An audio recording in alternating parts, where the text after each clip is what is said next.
Shabbat Shalom, everyone. It's Friday again, and this time it's Parashat Chukat.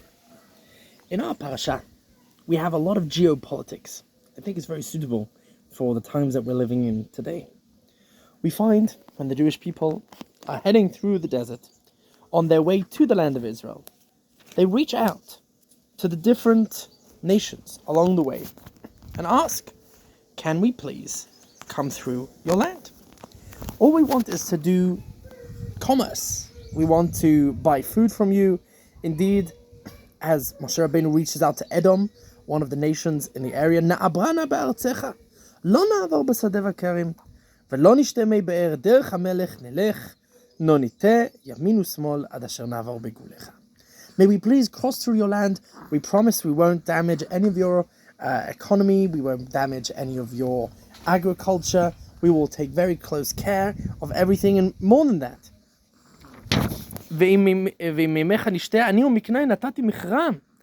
I'm very happy to pay and to invest in your economy. Let's do a deal.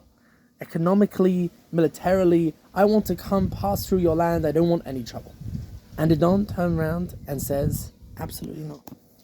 We find later on in the parasha that the Jewish people tried to do the same thing with Sichon. We sent envoys and messengers. These days we know exactly what that looks like. People arriving, maybe modern day, arriving in suits on private jets with briefcases, and they sit in these, palaces and sip coffee and talk business and draw up memorandums and agreements and diplomatic missions. And these messengers say, exactly the same thing. Maybe we can do some sort of Abraham Accords with you. Maybe we could join forces with you, Sichon. You are a neighbor. This is in modern day Jordan. On the other side of the river Jordan, we have no trouble with you. We just want to pass through on the way to the land of Israel. And here, likewise, the nation that the Jews want to make peace with says absolutely not. And in this case, we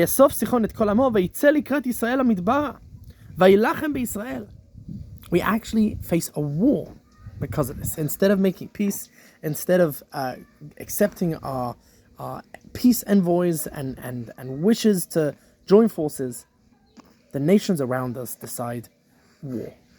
This history repeats itself. In 1948, likewise, we reached out to peace to the different nations around us, Jordan, Iraq, Syria, Lebanon. We said, we have no beef with you.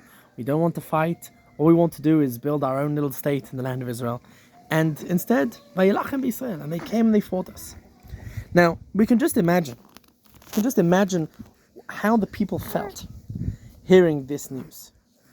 What do you do? What do you do when instead of peace, we have war? Instead of what we hoped would come to a swift solution, a swift finish, the war continues. People dig in to their positions, fight us, cause trouble. Everything in geopolitics seems to get more and more complicated as time goes on. I can just imagine the newspapers. Moshe Rabbeinu's envoys failed. What a catastrophic failure on the diplomatic front. How can we ever conquer the land of Israel if we can't even reach there? Maybe this was all a bad idea. And indeed we see the Jewish people complain time and time again throughout our parasha. This was a bad idea, we should turn around, this is terrible. And life never goes the way we want it to. And I think especially when it comes to geopolitics, this is something that we very often forget. We're used to the news being simple and clear-cut. But unfortunately, as we well see these last few weeks, things are not always necessarily as planned. But I think the answer to this whole experience is in a pasuk in our parasha. Indeed, when we go through the different steps in the desert, there's all sorts of different stations that we cross through on our way to the land of Israel. We find a very weird pasuk. Al ken ye'amar b'sefer milchamot Adonai et vahev בסופה ואת הנחלים ארנון ואשת הנחלים אשר נטע לשבת הר ונשען לגבול מואב. There's this very cryptic, poetic kind of sentence. And so it is written, and so it is said in the book of Milchamot Hashem, the book of God's wars. And then there's a whole cryptic mentioning of different places. Now the Midrashim obviously build this into beautiful different stories that they allude to from the text. But I think beautifully, this phrase, Sefer Milchamot Hashem, appears only here, in the whole Tanakh. We don't know anything about this book of the wars of God. It could well be, some of the scholars say, maybe there was an ancient book that told the histories of the time, and that's what it was called, the Book of the Wars of God. And maybe it told all the different wars that the Tanakh doesn't mention. But we have lost that book. One of my teachers, Rav Yoel Ben Nun, I actually heard him say recently something very beautiful. He said he stopped being surprised when the Tanakh didn't tell us something. He started being surprised when the Tanakh did tell us something. The assumption that we have often when we come to the Tanakh, we come to the Parsha, is, great, the Tanakh will tell us exactly what happened. And the answer is, that is not the job of the Tanakh. The Tanakh is not here to tell us the nitty-gritty details, the news bulletin of this diplomatic mission and this diplomatic mission. Every single piece here is there for a reason.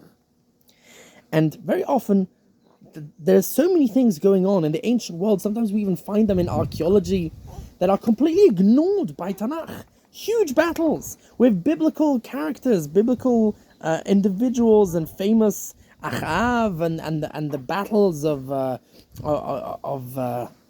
I remember which battle, I forget which battle now, but the Battle of Kadesh and the battle, so many different battles that go on that we have evidence for. We have written evidence from the time saying Achav fought in this battle, and yet the king Achav from the book of Malachim not mentioned anywhere in the text. Why? Because it wasn't important. There is a book called Sefer Milchamot Hashem, and according to many of the traditions, this is the Sefer Torah itself. Probably not, but this is a beautiful segue to say the Torah itself writes things that we need to know. When it comes to reading the news, if we read the news through the eyes of the Parashah, through the eyes of the Torah, we realize that everything is part of a much bigger plan. We don't necessarily always know that plan, and it could be that that plan is constantly evolving, as the nature of plans. But I think, especially in these times, when we read the news, and sometimes I can tell you I've been quite depressed recently reading the news and saying, oh, what's going on this time? The diplomatic missions, the wars, the back and forth, the peace, the treaties, the deals. Sometimes it's helpful to remember that there is Sefer Milchamot Hashem. There is a book of God's wars. God runs the way He runs things. He has His own system. And even though we might not necessarily always understand it, it's useful every now and then to read the parasha and to remember there's something going on behind the scenes. There is someone planning and organizing all of this. As Chazal say, Lev Melachim Biyad Hashem, right? Every king, every leader, at the end of the day, only God knows their mind. And Bezrat Hashem, we hope for good things. We know that in the end, the book ends with a happy ending. And Bezrat Hashem, our story will end too. With that, we'll wish you a Shabbat Shalom. Shabbat Shalom. Shabbat Shalom.